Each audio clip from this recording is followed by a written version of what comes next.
की खीर बनाएंगे तो इसके लिए हमें 2 छटांग चावल चाहिए।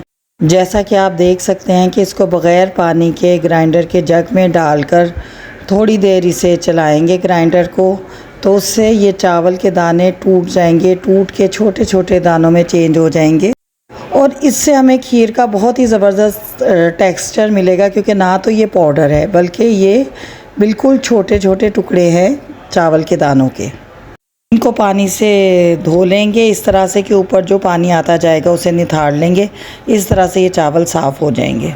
2 किलो दूध इतना पकाया है कि इसमें से तकरीबन आधा पाव रिड्यूस कर गया है दूध, यानी तकरीबन इसको पकते हुए आधा घंटा हो चुका है हल्की आंच पर।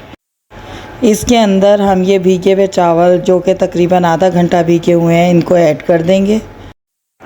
एक दफ़ा आंच थोड़ी सी ज़्यादा करके दूध गर्म होने का वेट करेंगे। दूध में उबाल आ गया है तो आंच को बिल्कुल दम की कर देंगे, बहुत ही लो।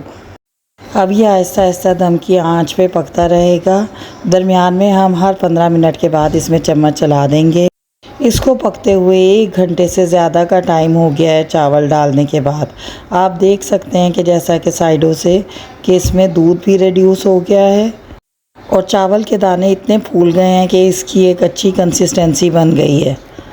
जब खीर हमारे मतलूबा मयार तक गाढ़ी हो जाए, चाहे इसमें 1 घंटे का टाइम लगे या 2 घंटे का, तो इस मौके पर हम इसके अंदर चीनी ऐड कर देंगे।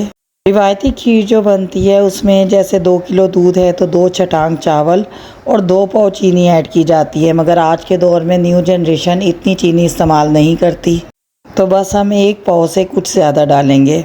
अपने टेस्ट के मुताबिक या फिर 1 पाव चीनी डालिएगा और फिर थोड़ी देर में घुल जाने पर चख लें। अगर आपको मुनासिब लगे तो मज़ीद डाल दें। मीठा चेक करके अपने हिसाब से डाला जा सकता है। खीर को गाढ़ा होने पर इसके अंदर चीनी डाली जाएगी, क्योंकि अगर खीर पतली हो और चीनी डाल दें तो इसके बाद खीर मज़ीद गाढ़ी नहीं होती। चीनी का पानी अच्छी तरह खुश्क करें। फ्लेम ऑफ करके थोड़ा सा ठंडे होने पर किसी सर्विंग बाउल में निकाल लें और उसके बाद इसको ड्राई फ्रूट से गार्निश कर दें। आपकी खोया मलाई जायके वाली मज़ेदार सी खीर तैयार है।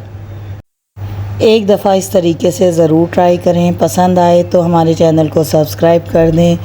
वीडियो को लाइक और शेयर करना मत भूलें। मिलते हैं एक नई वीडियो के साथ। अल्लाह हाफिज़।